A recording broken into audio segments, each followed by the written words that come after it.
Sunil sir, ये रदीफ पकड़ते हैं तो काफिया कहीं बेमेल हो रहा है, काफिये को संभालते हैं तो रदीफ फिसल जा रहा है हाथों से। कैसे देखते हैं, क्या अब जो हालात है उस पर ओवरऑल पे जो आपकी टिप्पणी क्या है सुनील सर? धन्यवाद संजीव जी। मेरा मानना यह है कि सत्तारूढ़ दल अगर उसको जन समर्थन दोबारा चाहिए तो उसको अपने परफॉर्मेंस की बात करनी पड़ेगी, उसे अपने काम की बात करनी पड़ेगी।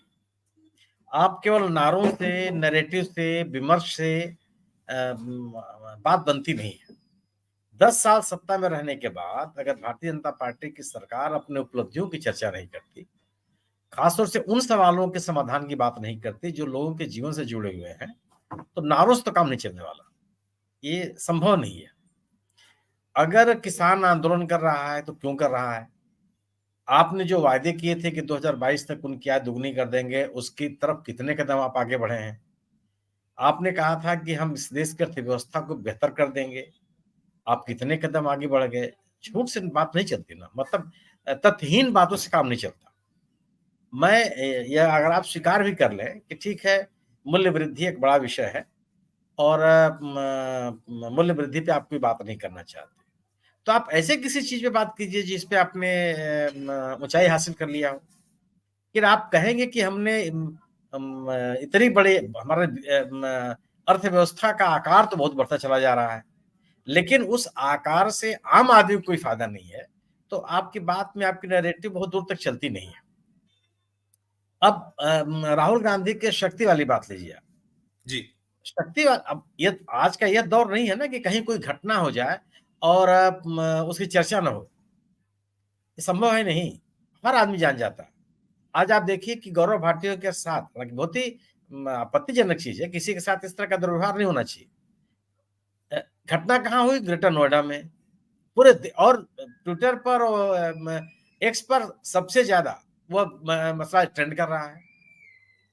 आप मतलब ये चीजें ये नहीं रह गई हैं कि कहीं कोई चीज हो, कोई बात हो और उसका संज्ञान लोग नहीं लेते या उनकी जानकारी में नहीं होती। राहुल गांधी ने बात कुछ कही और भारतीय जनता पार्टी के नेता प्रधानमंत्री जी उसको लेके कहीं जा रहे हैं, और जो जा भी रहे हैं वह बात भी लोगों के गले नहीं उतर रही है। अगर आप महिला शक्ति की बात करते हैं तो लोग आपसे पूछ रहे हैं कि मणिपुर में जो महिलाओं के साथ हुआ उसके बारे में आपने क्या किया। लोग पूछ रहे हैं कि महिला पहलवानों के साथ जो कुछ हुआ उसके बारे में आपने क्या किया।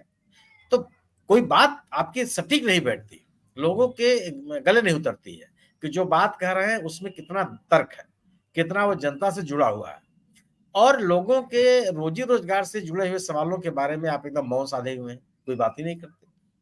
तो सरकारें तो केवल कामकाज के लिए बनती हैं। लोग सरकारों का इसीलिए चुनाव करते हैं कि आप अपने परफॉर्मेंस की बात कीजिए। आप अगर आपने कहा था कि हम 2 करोड़ लोगों को प्रतिवर्ष रोजगार देंगे, तो आपको ये बताना पड़ेगा कि आपने रोजगार दिया या नहीं दिया, और नहीं दिया तो कौन से कारण है, और नए रोजगार सृजित करने के हम ये उपाय कर रहे हैं। ये तो बात नहीं चलेगी। और दूसरी तरफ अगर ऐसे नेता हैं, अगर तेजस्वी यादव कहते हैं कि 17 महीने में हमने 5 लाख लोगों को रोजगार दे दिया, सरकारी नौकरी दे दी, तो यह भी बात तो नहीं चल पाएगी कि साहब सरकारें नौकरी नहीं दे सकती हैं सबको। बिल्कुल नहीं दे सकती हैं। अगर एक राज्य सरकार, एक बिहार जैसे छोटे राज्य में 5 लाख लोगों को नौकरी मिल सकती है, तो भारत देश में जैसे बड़े देश में तो कम से कम करोड़ों लोगों को नौकरी मिल सकती है, लेकिन क्यों नहीं मिला? अगर अगर आपने सेना में नियमित भर्ती की योजनाओं को आपने खत्म कर दिया और लोगों को अल्पकालिक अवधि के लिए आपने भर्ती शुरू कर दी, अग्निवीर योजना आप ले आए, तो क्यों ले आए? इससे किसका फायदा होने वाला है? अगर इस देश में अगर एक तरफ आप ये कहते हैं कि हमारी अर्थव्यवस्था का आकार बढ़ता चला जा रहा है, दूसरी तरफ आप सेना जैसी संगठन में भी नियमित भर्ती नहीं करना चाहते। जो किसानों की मांगे हैं, सरकारी कर्मचारियों की मांगे हैं, अन्य लोगों के किसानों का कर्जा माफी वाला इशू है, अगर आप उसको एड्रेस नहीं करना चाहते तो आपकी बात चलेगी नहीं। अब एक नया सवाल आ गया, ये आपने लोगों को वादा किया था कि आप एक पारदर्शी सरकार देंगे, भ्रष्टाचार के प्रति आपका जीरो टॉलरेंस होगा। आपने कहा था काला धन हम ले आएंगे और लोगों के इतना ले आ देंगे कि पूरी की पूरी अर्थव्यवस्था ठीक हो जाएगी, और इतना होगा कि 15 लाख रुपए लोगों के खाते में जमा हो जाएगा। इसको आपने जुमला कह दिया, कोई बात नहीं। लेकिन अब उस भ्रष्टाचार के प्रति आपका ज़ीरो टॉलरेंस का जो पूरा महल था, वो तो खंड-खंड हो गया, जब ये इलेक्टोरल बॉन्ड का मसला आ गया।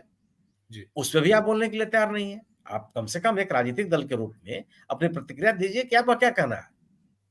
और गृह मंत्री जी का जो बयान आया, वो एक मीडिया हाउस के कार्यक्रम में, वो कैसे तर्कसंगत हो सकता है? बात ये हो रही है कि जो इलेक्टोरल किसने कहा कि विपक्षी दलों को नहीं मिला? और अगर गृह मंत्री जी कहते हैं कि अगर इसके तथ्य सामने आएँगे, तो विपक्षी दल बेनकाब हो जाएँगे, तो बेनकाब कर दीजिए आप। ये तो आपके पास सब कुछ है, आप स्टेट बैंक से कहिए कि सुप्रीम कोर्ट का ऑर्डर हुआ है, तुरंत तुम सभी जितने भी अभिलेख हैं उसको सामने कीजिए आप। आपने तो कोई पहल नहीं दिखाई। कई छोटे-छोटे राजनीतिक दल जिनका विभिन्न राज्यों में बहुत अच्छा खासा असर है, उन्होंने तो खुल के बता दिया कि हमको कितना किससे कहाँ इतना मिला और कुछ ये बताया कि साहब हमको कोई पैसा देगा, लेकिन वो बताया नहीं कौन है, हमारे ऑफिस में जाके छोड़ के चले गए। चलिए भी मान लीजिए आप। लेकिन जब वो नंबर आएगा तो पता चल जाएगा कि इसको कितना पैसा मिला है। लेकिन भारतीय जनता पार्टी चुप है और ये तथ्य सामने आ रहे हैं कि केंद्रीय एजेंसियों का दुरुपयोग करके लोगों से पैसे की वसूली की गई। ये तथ्य सामने आ रहे हैं कि जिनके खिलाफ भ्रष्टाचार के मामले में, कर अपवंचन के मामले में, आर्थिक नियमों के उल्लंघन के लिए आपने रेड डाले केंद्रीय एजेंसियों के द्वारा और जब आपको पैसा मिल गया तो आपने वो कार्रवाई बंद कर दी। अब ये चीजें अब किसी आकलन पर या किसी कल्पना पर तो आधारित नहीं है ना। अब ये तथ्य लोगों के सामने आ गए। तो ये जो भ्रष्टाचार के खिलाफ आपकी मुहिम का नारा था, वो पूरी तरह से खोखला साबित हुआ। और इसके बाद फिर ये लगने लगा कि जो आप राजनीतिक दलों के खिलाफ कार्रवाई कर रहे हैं, राजनीतिक नेताओं के खिलाफ कार्रवाई कर रहे हैं, वो भी भ्रष्टाचार के खिलाफ कार्रवाई नहीं है। वो भी कोई किसी अन्य मंशा के साथ आप कार्रवाई कर रहे हैं। इस कार्रवाई को लेकर जो विपक्षी दल आरोप लगा रहे हैं लगातार, उसके प्रति लोगों की धारणा मजबूत होती चली जा रही है। तो आपका भ्रष्टाचार के खिलाफ मुहिम कमजोर हो गया, धराशायी हो गया। किसानों के आय दुगनी करने या किसानों को बेहतर जीवन देने का जो आपका आश्वासन था, वो धराशायी हो गया। लोगों को रोजगार देने का जो आपका आश्वासन था, वो सबके सामने है कि कितना रोजगार मिला और क्या स्थिति बनी सबकी। नारी शक्ति के बारे में जो आप बात कर रहे हैं, वो मणिपुर घटनाएँ हो, चाहे महिला पहलवानों के बारे में घटनाएँ हो, चाहे हाथरस की घटना हो, ये भी आपके सामने आ गया कि महिलाओं के बारे में आपकी राय किस तरह की है और महिलाओं के प्रति जो घटनाएँ हुई हैं, उनके प्रति आपका रवैया क्या है? तो किस बिना पर आप आगे आएँगे? किस बिना पर आपकी जन स्वीकृति बहुत बढ़ जाएगी? तो आप नैरेटिव बना करके न ये लोगों को अपने साथ आकर्षित नहीं कर सकते हैं, संभव नहीं है। और आप नारा नारा दे करके कि 400 पार और 370 पार, ये बात थोड़े अब सबके समझ में आ रहा है कि अगर आप 370 पार करने या 400 जैसे लक्ष्य हासिल करने का एक आप सपना पाले हुए हैं, तो आप बिजू जनता दल के पास क्यों जा रहे हैं? वो तो पिछले 10 साल से आपके साथ में ही है। आप राज ठाकरे साहब के पास क्यों जा रहे हैं? वो तो कभी आपके साथ नहीं रहे।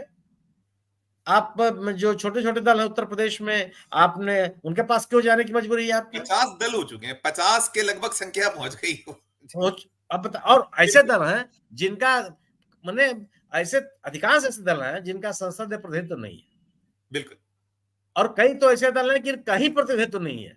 बिल्कुल। तो आप ये आपकी हताशा ही तो बताता है। तो आप एक नरेट अच्छा क्या इस देश का नागरिक ये नहीं समझता कि 400 सीटें कौन जीत सकता है? 400 सीटें वही जीत सकता है जिस देश के सभी 28 राज्यों में चुनाव जीते। और क्या भारतीय जनता पार्टी की ये ताकत है या पूरे गठबंधन की ये ताकत है? कौन-सा इनका गठबंधन है जो केरल में जिता के चला आएगा? कौन इनका गठबंधन का साथी है जो तमिलनाडु में चुनाव जिता के चला आएगा? आपकी जो सीटें घटेंगी और घटनी ही है। ये 2014 के बाद ये पहला चुनाव है जिसमें विपक्षी दल एक होकर के चुनाव लड़ रहे हैं। भारतीय जनता पार्टी के खिलाफ के मतदाताओं को एकजुट करने की कोशिश करके लड़ रहे हैं। इसका तो नफा-नुकसान आपको बर्दाश्त करना पड़ेगा। और जो ये सीटें विपक्षी दलों की एकता के कारण आपको आपका चुनावी परिणाम प्रभावित होगा, इसकी भरपाई कहाँ से करेंगे आप? सरकार बनने की स्थिति नहीं है और आप एक तरह का नैरेटिव चला रहे हैं। मेरा अपना मानना यह है कि तथ्यों के आधार पर कही गई बातें हैं लोगों को अपील करती हैं। नारों से या विमर्श बदल करके आप दोबारा अगर सत्ता में रह करके आप वह जनसमर्थन नहीं हासिल कर सकते बिना अपने उत्तरदायित्व को स्वीकार किए। जी। बिल्कुल।